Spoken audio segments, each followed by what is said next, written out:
वळूयात पुढच्या बातमीकडे 26/11च्या हल्ल्यात कामा हॉस्पिटलही टार्गेट होतं दहशतवादी तहव्वूर राणानं कामा हॉस्पिटलचीही रेकी केल्याचं समोर येते। त्याच्या चौकशीतून अनेक महत्त्वाच्या बाबी समोर येऊ शकतात। कामा हॉस्पिटल बाहेरून आढावा घेतलाय आमच्या प्रतिनिधी मीनाक्षी म्हात्रे यांनी। 26/11 हल्ल्या प्रकरणामध्ये मुंबईत अनेक ठिकाणी या दहशतवाद्यांनी रेकी केली होती। त्यातलाच एक भाग म्हणजे कामा रुग्णालय। आपण पाहू शकतो कामा रुग्णालयाच्या मागच्या बाजूला मी आहे आणि याच ठिकाणाहून अजमल कसाब आणि त्याचा साथीदार इस्माईल खान हा कामा रुग्णालयामध्ये याच गेटवरनं उडी मारून आत शिरले होते। आपण पाहतोय की ज्यावेळी सीएसटी स्थानकाबाहेर अजमल कसाब आणि त्याचा साथीदार बाहेर पडला तिथूनच ही संपूर्णतः लेन आपण पाहू शकतो।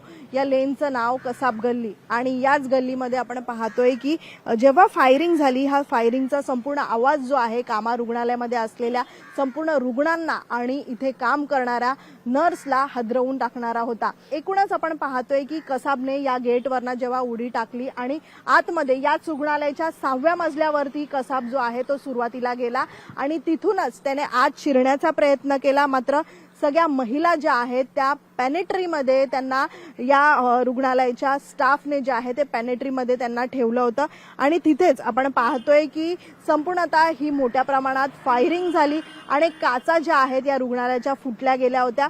मुंबईतले अनेक ठिकाण जे आहेत ते त्या परिसरातली रेकी करण्यात आली होती आणि त्यानंतर आता याच 26/11चा जो हल्ल्याचा मास्टर माइंड आहे तहव्वूर राणा याला आता भारतात आणलं गेलेलं आहे आणि त्यानंतर आता एनआयए कडून ताबा घेऊन मात्र त्याचा खटला जो आहे तो आता सुरू होणार आहे आणि याच दरम्यान चौकशी दरम्यान हे संपूर्ण प्रश्न जे आहेत जे अनुत्तरित होते मात्र अनेक वर्षांपासूनचा त्याला मुंबईत आणण्यासाठी भारतात आणण्यासाठीचा जो प्रयत्न आहे भारताकडून केला जात होता तो कुठेतरी आता यशस्वी झालेला आहे। चौकशी दरम्यान अनेक प्रश्न जे आहेत ते पोलिसांपुढे असतील मात्र ह्या दरम्यान आपण पाहतोय की आरोपी तहव्वूर राणा नेमकी काय काय उत्तरं देतात। कारण ज्यावेळी कसाबला पकडण्यात आलं होतं कसाबने दिलेले उत्तरं आणि तहव्वूर राणाच्या या मास्टर माइंडच्या या प्लॅनिंग मागे नेमकं कोणाचा हात आहे हे सगळंच आता समोर येताना आपल्याला पाहायला मिळेल।